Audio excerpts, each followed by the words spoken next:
I'm Jeremy, and you're watching OutdoorsNB.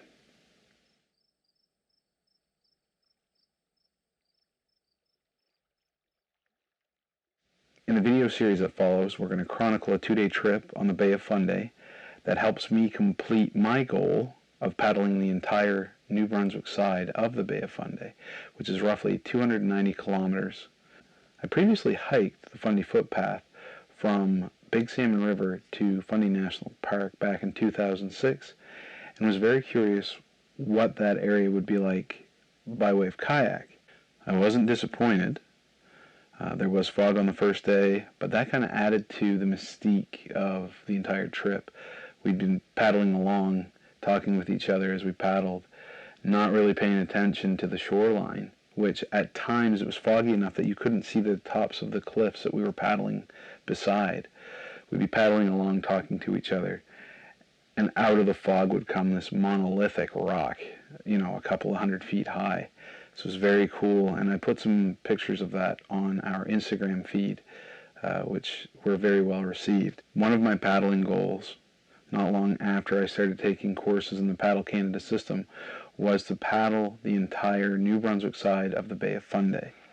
So I gathered some paddlers that I thought would be interested in this. We all had the appropriate gear, and we took off from St. Martin's at 8 o'clock in the morning, en route to our destination for the night was Goose Creek, which was a little over 30 kilometers away. Trip planning was very vital for this trip ahead of time.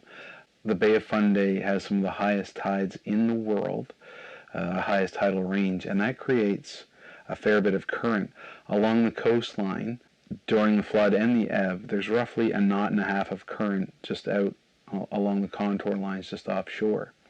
So if you don't plan your trip right, it's going to take roughly half of your speed away from you, or it can add another half of your speed on top of that roughly 3 nautical miles an hour that you're paddling. So what I did is I planned our trip leaving from St. Martin's 8 o'clock in the morning, just after the flood tide had started. And our goal was to get to Goose Creek just after the flood ended and we started ebbing.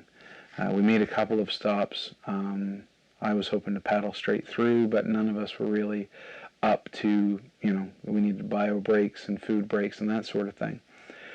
So we ended up getting at Goose Creek. My initial plan was right around 2 o'clock. We ended up getting there around 4.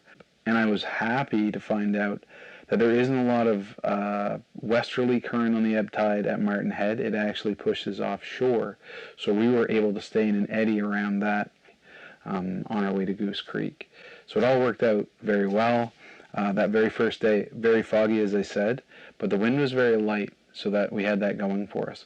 And part of the reason that I chose going from St. Martin's to Alma as well, here in the Bay of Fundy, in the summertime, when it's nice out, we have an afternoon southerly breeze, southerly southwest, not knowing far in advance what the weather was going to be like. If it was going to be a nice day or days, then we would have southerly wind at our back with the tide, and that would accelerate us even more. So on the second day, when we left Goose Creek, we actually, in the afternoon, the wind did come up from the south, 15 to 20 knots actually. So we had flood tide plus the wind. We were able to get from Goose Creek to Alma fairly quickly. Quick enough that I made a detour as the other guys waited, and I went into Point Wolf, which was a mistake because I couldn't get all the way into the red covered bridge because of the tide, and I didn't want to hike a kilometer further than I was able to make it in the kayak. That was a bit of a detour that took some time, but I was able to get a little bit of a picture of the covered bridge regardless. Great memories, great campsite at Goose Creek if you're going to do it, or if you're doing the footpath, the Goose Creek campsite is excellent campsite and great scenery both on the water towards Martin Head and up inland up the Goose Creek Valley. I hope you enjoy the video. I'll do a little narration as necessary, and enjoy the show. Thanks for watching.